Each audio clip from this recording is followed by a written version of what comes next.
and welcome to another interesting conversation of change by Climate Asia. Today, our speaker is Ms. Subathra Rajendran. She's the founder and CEO of Aatral ESP.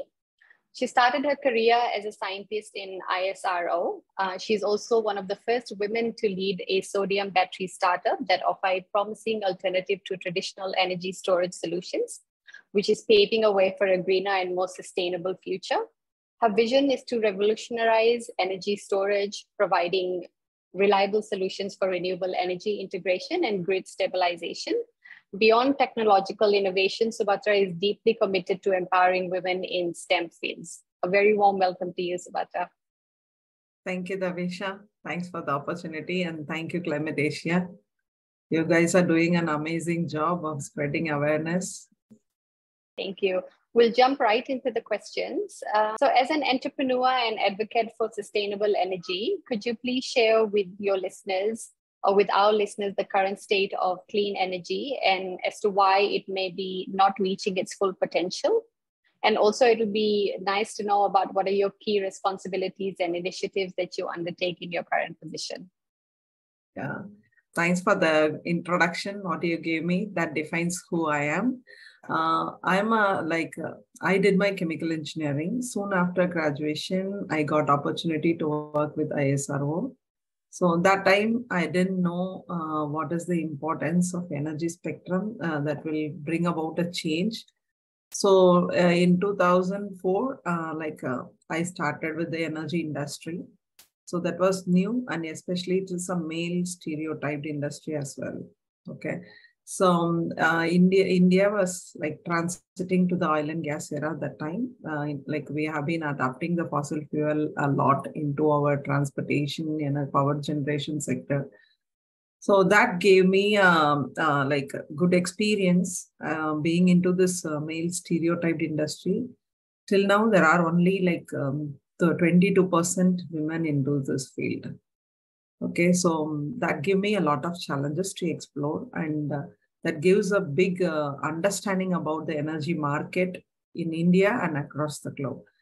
And especially coming to the renewable energy, the sources are so intermittent, right? Like the sun will not shine all day and wind is not blowing every day. So that gives a big challenge by the source itself. Other than that, like storing it and using it for the later applications becoming a bigger challenge. The adaptation is here, the big bottleneck is the renewable energy needs a lot of space. Even like you're putting into the solar and the wind, you need a lot of space. It comes with a big capital investment as well. So this is the whole reason, especially a developing country like India, where if you have a higher capital cost, the adoption is not that easy.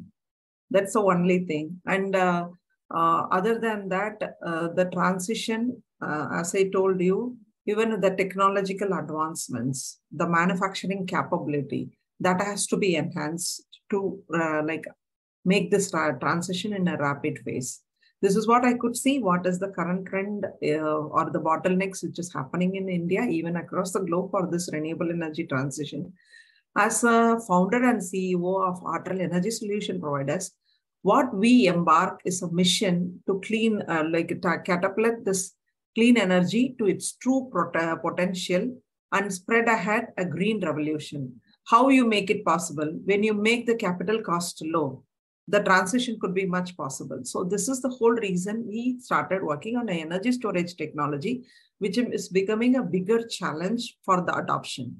So if you make this cheaper and available to everybody, then in my opinion, the adoption will be very, very fast. So this is the current situation, in my opinion, what we are facing through, and there is a solution with every problem. Only thing, it needs to a faster response. Thank you. So as you mentioned that you are in the energy space, which is very male dominated, could you throw some light on your lived experiences of the challenges that you have faced working here? Yeah, as I previously mentioned, the energy industry itself a male stereotyped one. The good part I appreciate in renewable energy is it is giving more chances for women to participate in this field. And other than that, the gender bias, even the women are paid lesser. That I have seen even in my career, actually. It's not only in India, even across the globe, we face this issue. There are like many reasons for it. One is the scarcity of women in the top position and leadership role in energy field. And, some projects that demand men for those industries because it needs a lot of travel, working at offshore conditions, that, women has some restrictions. That is another reason we couldn't go to that level. So I could say the other thing is that unequal opportunities for career growth, salary part, and project assignment. Apart from that, the work culture itself, it is mostly shaped by masculine norms, and work-life balance, it is like more demanding for a woman to meet the social expectations also. Then comes the communication challenge. Women, as a women, we find it very challenging to raise our voice heard and ideas acknowledged.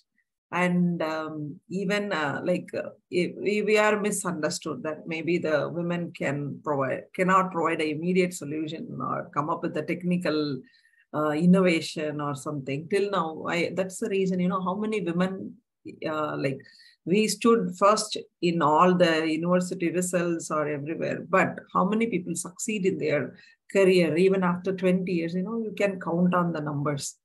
That is what I feel, that is a big bottleneck. So how we can change it?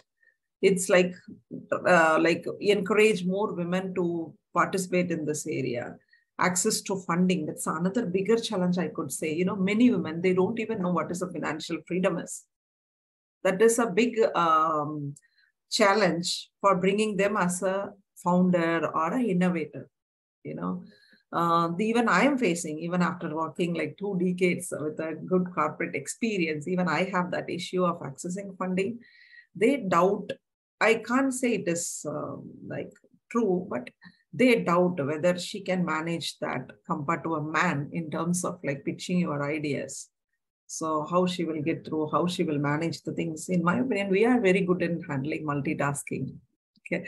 And why not? Energy is the field that yet to be explored more by a woman. Other than that, that's the one thing I see. So seeing is believing, promote more role models, give a proper training, mentorship, networking. That is what very lagging, especially in this industrial spectrum, I could see. There are a lot of conferences happening not to promote women more into this field. But now the situation is changing. I could see a lot of changes, like women is also coming forward to take up the risk and challenge to benefit the diverse perspective and a fresh idea, So we encourage women to give equal opportunities in this field. Thank you. That's very encouraging. So as sodium batteries make significant strides, could you elaborate as to why and how they're contributing to the advancement in the renewable energy sector? Okay. The energy transition becomes mandatory to combat climate change because climate change is real. We started seeing the effects. Forest fires are happening across the world and the global temperature is rising. We could even see nowadays the hot summers and very cold winters, that needs for reorganizing the innovation, rethinking the roles and the goals, what the energy technology is bringing into it. So especially for this renewable energy transition, the biggest hurdle is the storage. And even the storage, it's not like some countries, they don't have even the raw material for making the batteries. And we don't have a technology or the manufacturing capability to do it because this sector is relatively new and the importance is like now there is a big push and pressure for this industry to boom. So this happened for me like I could say I went on an assignment to Congo that changed the entire spectrum about my vision towards energy industry as well as the energy storage. We are in the very beginning of electrifying everything, wherein the battery is the biggest hurdle. It is coming with a heavy price. I'm not sure how many of us know that. The mining needs huge water demand. Apart, it needs a huge large amount of land, and we use a very hazardous chemicals that emits highly hazardous toxic waste. So I've been to the mine, like cobalt mining by myself. For making 1 ton of lithium, you need 700,000 liters of water. Same applicable to cobalt for refining, extraction, and cleaning. And those waters are not disposed very properly. So if we keep on, we are in the very starting phase of this revolution. What happens when everything is changed? When the demand is more, we'll be keep polluting a lot. We have seen what the pandemic has brought, and that's the biggest lesson we learned in our life. We need to respect the Mother Earth. It is our responsibility to conserve and preserve so that we can leave some good for our future generations. So with that in mind, that gives me an awakening experience, I could say, because even some of the oil and gas plants are kept in the middle of the jungle, or even the middle of where we are like agricultural area that damages the land.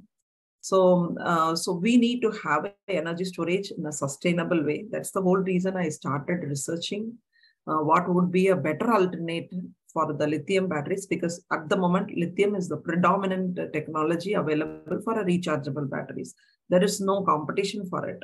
So when people go towards that, we end up in the same problem like our fossil fuel. Soon we will run out of raw material because the lithium, cobalt, nickel, what we use in our battery is a rare earth element. So that's the reason we want to have a sustainable solution from a source which is available, and this technology can be adapted everywhere. So we want to deploy the supply chain of the battery making, because currently, like we are not only India, all other countries are depending on China, Hong Kong, and Taiwan, Korea for their energy storage requirement. So why not a battery could be made like within the country itself? That's the whole reason we came up with sodium. Sodium has a similar properties of lithium. If you see in the periodic table, it comes under the alkali metal. So it also exhibits the similar property. Apart, we are using it in our day-to-day life.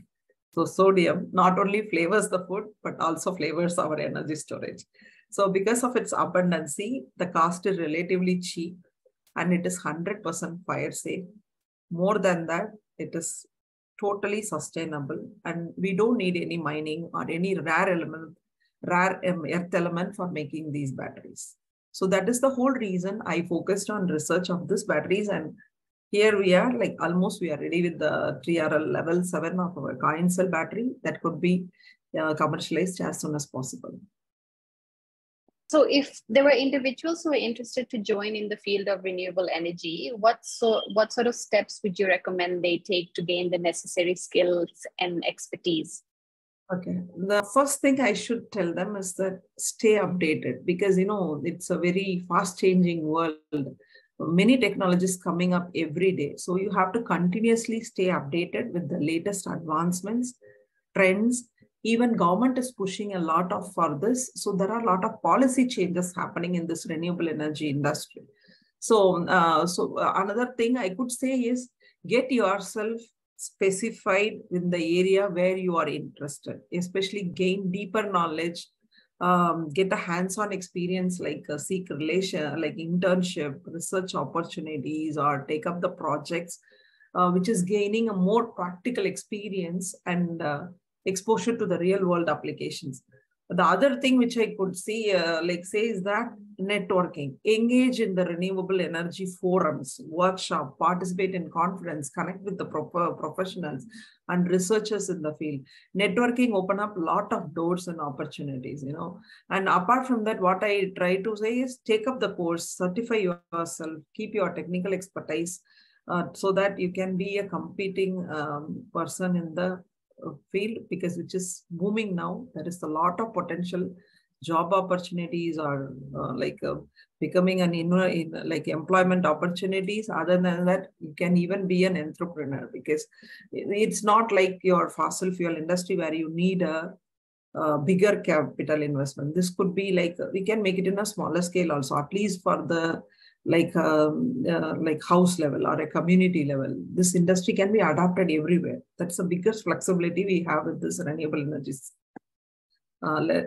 energy market. So this is what I advise the people, like stay updated by combining a strong educational foundation, practical experience, networking, and other than that, you should have a passion for sustainability to come forward to save the Mother Earth, work on something which could be beneficial to the society as well as to the environment. Could you share your experience of conducting research in the US, and what are your plans in bringing back those learnings to India while establishing the connection between the two countries? As well as, could you please elaborate on the challenges that you came across in the scientific breakthrough, like creating eco-friendly batteries? Actually, this energy storage market, still there is a lot of research to be done, especially in India. We don't have much research capability in this energy storage domain because it takes a lot of investment and it takes a lot of time. You know, many countries, they have like doing this research for a very longer period. While India has made some progress in this area, but you know, it takes some time for India to catch up with this countries who are leading already. So as in visionary pursuit of this sustainable energy solutions, I could say the collaboration research between US and India, which bring up the potential of eco-friendly batteries in a very sooner to the market. This harmonious symphony of the partnership, government and research at various levels, you know, the technology transfer, exchange of knowledge, it will propel the development of the eco-friendly battery soon. Why we came here in India, like especially the battery research infrastructure, we don't have advanced machinery yet. So that is the reason, like we are splitting up our research across different countries, especially in US. They have been, US and UK, they have been researching the sodium batteries 10 years back. So they are in a bit advanced level. So we are also getting a professional collaboration from those researchers who have previous experience on it. That is our path. We have some background and we have some ideology. With the technical help, you know, we can produce this battery because this is the need of the hour. The energy demand is increasing. So we are in a pressure to protect and provide a sustainable energy storage solution as well. So in my opinion, if the sodium battery comes in the market, it totally disrupts the energy storage and makes the renewable energy or solar or wind adoption even possible to the rural areas because it is very affordable. I could say 30% cheap, and the grid resilience will be much improved. This is what, so this collaboration in it's the need of our, not only with the US, like we are also getting a collaboration from South Korea, who are very well advanced in their battery chemistries, you know, implementing that. We even, for us, we have like the testing facilities and the performance background, the cycle test and other things, that is like they are in the advanced level.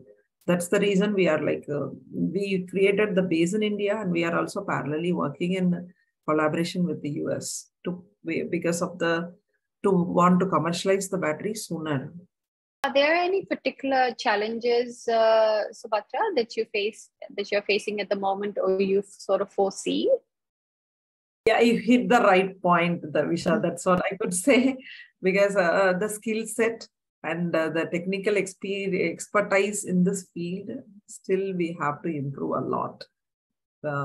We all concentrate only on the generation phase, but the biggest challenge is how to store them. You need to have a storage to use it for the later applications, or transfer from one place to another, the energy transfer from one place to another. That is very easy for a fossil fuel supply chain, but till now the renewable industry needs a bigger, but there is a bigger problem with that. Like you cannot shift the battery that easily, and it comes with a bigger cost. Electrical vehicle, you know, 60% of the cost is only the batteries. So that has to be made affordable. More latest advancement should happen. more innovation should come in terms of material science, cost optimization, and more strategies and policy need to be implemented with the subsidies, I could say, and promoting those kind of research. Funding is more essential. So this, like when these things are implied, probably the renewable energy could be like become more affordable. Thank you. That sounds hopeful. So on to my last question. With your extensive background in STEM, we are curious to know what sparked your interest in the renewable energy sector and motivated you to work in this space. And also if you could just share a little bit about your journey so far and your key experiences. So if you look back as mentioned, when I started, there were very few women into this oil and gas industry. But there are lucrative opportunities, who pursue some degrees or courses on STEM, because STEM careers are so exciting. They often focus on cutting edge technologies, new developments, and the creation of solutions that making them incredibly rewarding. Especially energy, which is a fundamental concept in STEM, because it underpins many natural phenomena and technological advancements and plays a crucial role in understanding the world around us and developing innovative solutions. So having said that, like I worked on this industry for more than 2 decades.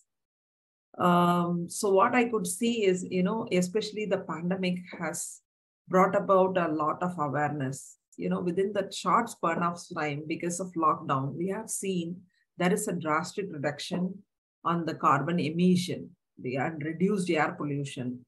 Nature can be rebound, and the cleaner waterways because of like reduced tourism and industrial activities, with the reduced human interference. So, so make a career in STEM, in my opinion, especially the engineering has to be improved a lot in terms of like providing a better solution, make the human life and life easier. That is how like the evolution of the technologies came in, starting with the internet, softwares, whatever the applications we are using it in our day-to-day life. So the STEM, especially, that's the base for any education system, because science is everything, right? We say maths and science is everything. So engineering is there everywhere, even in the day-to-day life, what we do, everything involves like even the momentum, what is happening, like whatever we move, the motion, whatever we create is full of, like I could say it's engineering. So the STEM is very mandatory for anyone who want to pursue some career on a technological advancement. So that motivated me a lot. That's the thing I wanted to enter into a research institute. How many women engineers or women innovators we could see in our history. So those are very rare. Especially, I am very impressed with the Madame Curie, who invented the radioactive isotopes. That is I could say it's a big inspiration for me to take a career and educate myself into this STEM.